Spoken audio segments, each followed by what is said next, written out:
नमस्कार बड़ खबर को स्वागत करुच्ची मु रिपुन बारिक। आम अच्छु केन्दुझर जिला बांसपाल ब्लॉक नुआकुट ग्राम पंचायत जो मरडी गाँ अच्छी से मरडी गाँव रे अच्छु। एठी मौलिक सुविधारू वंचित ग्रामवासी गमनागमन तांको पाखरे एबे पर्यंत रास्ता खंडिए नहीं एवं विशुद्ध पानी टिके नहीं पीवा पाई, जो नदीर पानी ही तांको पाई साहा भरोसा एवं इलेक्ट्रिक कथा तो न कहवा भल। ये अंधार रे जीवन बिताउछंती ग्रामवासी। देखंतु मु सहयोगी कहबी कैमरामैन को कहबी पूरा चित्र को बुलेकी देखैबा पई। देखंतु को बळे मां माने अछंती गुलिया पानी को भरोसा करिसंती। चुआ मध्य सुखी जाइछि। नाळ रे जो नाळ रे गाधौचंती से नाळ ही तांको पई साहा भरोसा, से नाळ रु ही ते माने पानी पीउचंती। तो आम पाखरे किछि मां माने अछंती जो मां माने नदी रो पानी पीउचंती, तो नाळ रो पानी पीउचंती। से मां मानक पाखकु आमे जिबा सीधा सड़क प्रतिक्रिया नबा। तबे मां आपनक नाडा कोन? गुठली प्रधान आया। कौन कहबे मां केमिति ए गाँ रे जीवन यापन करूचंती, केमिति चल पचल करूचंती? आमर जे पानी सुविधा नहीं नाड़ नईरू खाऊछु पानी आ जतबे मोड़िया धुड़िया खाऊछु पानी आमे 12 रोग बाहरी जाउछि सेटा मेडिकल जाउछु। आया पानी जे सुखी जाउछि, पानी नहीं चुआ रे जे सुखी जाउछि, नदी रे जे सुखी जाउछि, काहे खाबो आमे पानी? तेबे मां हां कोंतु तुमको देखाउछु नदी नाड़ आनी करे देखुन आया हमर इनते पानी अवस्था आमे लोक गुडा हे जाउछु। तेबे मां ए गाँ रे केवल पानी रो ही असुविधा अछि ना अन्य कोनोसी भी बहुत माने अन्य कोनोसी भी असुविधा अछि? असुविधा अछि ए गाँ हमर लाइन नहीं, रास्ता नहीं, हमर सब प्रकार असुविधा होछि। तेबे आउ जने हम पाखरे मां अछंती, से मां को पाखक मध्ये हम जिबा सीधा सब प्रतिक्रिया नबा। तेबे मां कौन कहबे ए नाळरू आपन गाधौचंती पुनी ए नाळरू आपन पानी खाउचंती, तो कौन केमिति आको व्यवहार करूचंती? करूछु व्यवहार आउ की करबु आउ सबुरो सीधा व्यवहार न कला हमर आत्मा बंचा मुकिंती। आत्मा को तो माने नरख पड़िथिले भी खाइके पड़िबो, जोबरा पड़िथिले भी खाइके पड़िबो। आइगा आउ नष्ट हो जाउ हेले भी माने सेठी हमर चल पचल हो। ए नई नाड़ भी नहीं आइगा, रास्ता घाट भी नहीं, करंट की किछि नहीं, केवल बण पशु भड़िया तेल मुंडरे तेलिया आइगा माकड़ मुंडरे किछि नहीं।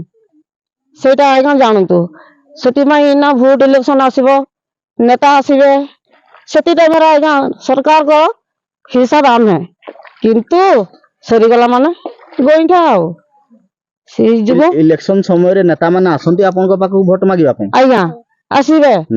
कोन सब प्रतिश्रुति दियंती आपन को जेतबे 5 वर्ष रे थरे आसंती? कोन 5 वर्ष रे थरे आसंती कोन प्रतिश्रुति दियंती आपन? आइगा की कहंती रास्ता देमु, घर देमु, लाइन देमु, सब किछ रो देमु, तुमे भी निहाती देबो। आइगा दे दो हमें तो मूर्ख लोक आज को माने हम केते योजना कलानी कि तुमे आइगा पढ़वा लोक सब योजना कथा कहि पारबो, किंतु हम गां असुविधा रो हम कहूछु। देखि पारुथले ये होची बांसपाल ब्लॉक रो विकल चित्र। जे आउ जने भाई माने मध्ये अछंती इलेक्ट्रिक पाई जाइथिले, कलेक्टर ऑफिस जाइथिले, बीडीओ ऑफिस जाइथिले, अभियोग पत्र मध्ये धरिचंती। तांको हम सीधा सड़क प्रतिक्रिया नबा। तांको पाखरे अभियोग पत्र अछि, टिके भाई अभियोग पत्र को टिके खोलिया पाई मु कहबी आपण अभियोग पत्र को टिके खोलंतु। हमर दर्शक माने जो अछंती, हमर ओडिसा वासी जो अछंती, प्रकृत रे घटना कोन देखंतु। ये होची देखंतु केते थर सेमाने कलेक्टर ऑफिस को जाइचंती, कलेक्टर पाखकु दौड़ीचंती अभियोग दबा पाए, पानी हो, रास्ता हो बा इलेक्ट्रिक हो। कौन कहबे आपण लाइन रे जो असुविधा अछि, लाइन रे असुविधा फल रे कौन सब असुविधा रो सम्मुखीन होउचंती? हमर आइगा जोडा देखो जे इलेक्शन समय आसीबे भोजी भात देमो पैसा दे बोली कहंती, किंतु आमे खाई नै, किंतु सेमाने वोट टिका नियंती, सेमाने बजेट बढ़िया कर दियंती, कहि दियंती, किंतु लेखंती भी नहीं। सेमाने जो नेता आसंती सरपंच समय रे किबा सभ्य समय रे किबा जदी एमएलए एमपी समय रे भी आसंती, किंतु हमर करंट पई जाइतनु आवेदन करतनु प्राति स्वीकार मध्ये जे आपन को देलु देखिले किबा जो रास्ता पई जो पड़ी गिरी अछि, रास्ता मध्ये नाही, पानी मध्ये नाही, କିନ୍ତୁ ଭିକେ ପାଣ୍ଡିଆନ ଯୋଉ ଓଡିଶାରେ ମୁଖ୍ୟମନ୍ତ୍ରୀ ହେଇଛି ନବୀନ ପଟ୍ଟନାୟକ ସେ ଏଣିକି ଆମେ ଭୋଟ ଦେମୁ ନାହିଁ ଭିକେ ପାଣ୍ଡିଆନକୁ ସେ ସଚିବ ହାତକୁ ଧରେଇ ଦେଇଛି ସେ ନବୀନ ପଟ୍ଟନାୟକ କିନ୍ତୁ ଆମେ ସରକାର ଚେଞ୍ଜ ହେବ ମାନେ ହେବ। ଆମେ ଆଉ ଗୋଟେ ଜାଗାକୁ ମଧ୍ୟ ଯିବା ମହଡିର ଯାହା ହଉ ଲୋକମାନଙ୍କର ଜ୍ଞାନ କୌଶଳ ଯୋଉଭଳି ଭାବରେ ତାଙ୍କର ପ୍ଲାନିଂ କରି ବସୁଧା ଯୋଜନା ବା ମେଘା ପ୍ରୋଜେକ୍ଟ ଏଠି ଫେଲ ମାରିଛି। ଦେଖିବା ତାଙ୍କର ଯେଉଁ ପାଣି ଦେଖନ୍ତୁ କୋଉଭଳି ଭାବରେ ଗୋଟେ ପାହାଡ ତଳୁ ପାଣି ଝରି ଆସୁଛି ଏବଂ ଗଡିଆରେ ତାକୁ ସଞ୍ଚୟ କରୁଛନ୍ତି। ଆମେ ଯିବା ତାକୁ ଟେଷ୍ଟ କରିବା, ତାର ସ୍ୱାଦକୁ ଟେଷ୍ଟ କରିବା। ମୁଁ ଭାବୁଛି ଯେଉଁ ଆକ୍ୱାଗାର୍ଡର ପାଣି ଏଠି ଫେଲ ମାରିବ। ଟିକେ ଭାଇ ଛାଡ଼ିବେ, ଆମେ ଟିକେ ଯିବା। ଆପଣଙ୍କ ପାଣି ଯେଉଁ ବୋଧେ ବଡ଼ ବଡ଼ିଆଙ୍କ ଆକ୍ୱାଗାର୍ଡର ପାଣି ଏଠି ଫେଲ ମାରିବ।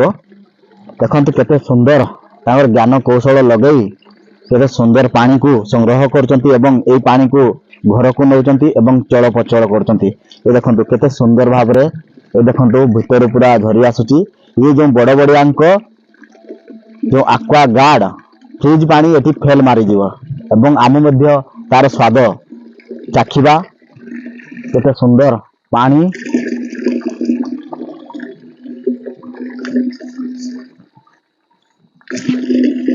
କେତେ ସୁନ୍ଦର ଭାବରେ ଆକୁ ଗୋଟେ ଦେଇଛନ୍ତି, ନଳ ହିସାବରେ ବହି ଆସୁଛି ଏବଂ ତାକୁ ଯିଏ ତିଆରି କରିଛନ୍ତି ସେମାନେ ମଧ୍ୟ ଆମ ପାଖରେ ଅଛନ୍ତି। କୋଉଭଳି ଭାବରେ ସେମାନେ ଏଇ ଜିନିଷକୁ ପ୍ଲାନିଂ କରିଛନ୍ତି ତାହାକୁ ଆମେ ପଚାରିବୁ। ଯା ତେବେ ଆଜ୍ଞା କଣ କହିବେ, ଏଇ ଯୋଉ ଜିନିଷଟି ତିଆରି କରିଛନ୍ତି ଏବଂ ଏ ପାଣିକୁ ସଞ୍ଚୟ କରି ଘରକୁ ନେଇ ଚଳପ୍ରଚଳ କରୁଛନ୍ତି, କଣ କହିବେ? ସାରେ ପାଣି ତ ଟିଅଲ ଶୁଖି ଯାଉଛି, ତାପରେ ନିଜକୁ ଝରଣା ଗୋଟେ ପାଣି ବାହାରିଛି ଯେ ଝରଣାକୁ ତାକୁ ଗୋଟେ ନଳ ଲଗାଇକି ତାକୁ ଗୋଟେ ବାଉଁଶ ନଳ ଲଗାଇକି ତାକୁ ପାଣି ଆଣୁଛୁ ଦିଆଣୁଛୁ। ପାଣିଟା ବି ଏଟା ବି ଖରା ଦିନେ ରହେନି, ଖରା ଦିନେ ବି ଶୁଖିଯିବ। ଖାଲି ମାସେ ଭିତରେ ବି ଶୁଖିଯିବ, ଟିକେ କମିଗଲାନି ପାଣି। ଦେଖିବାକୁ ବାକି ରହିଲା ଏ ଯୋଉ ମୟୂରଡି ଗ୍ରାମର ଗ୍ରାମବାସୀଙ୍କର ଦୁଃଖ କେବେ ଦୂର ହଉଛି? ପ୍ରଶାସନ କେବେ ଆଙ୍କ କଥା ଶୁଣୁଛି? ନା, କେବଳ ଏ ଦୂଷିତ ପାଣି, ଗୋଳିଆ ପାଣି ହିଁ ତାଙ୍କ ପାଇଁ ସାହା ଭରସା। ତାହା ଆଗାମୀ ଦିନକୁ ଦେଖିବା ପାଇଁ ବାକି ରହିଲା। କେନ୍ଦୁଝର ଜିଲ୍ଲା ବାଂଶପାଳ ବ୍ଲକ ମୟୂରଡି ଗ୍ରାମରୁ ବିପୁନ ବାରିକଙ୍କ ରିପୋର୍ଟ, ବଡ ଖବର।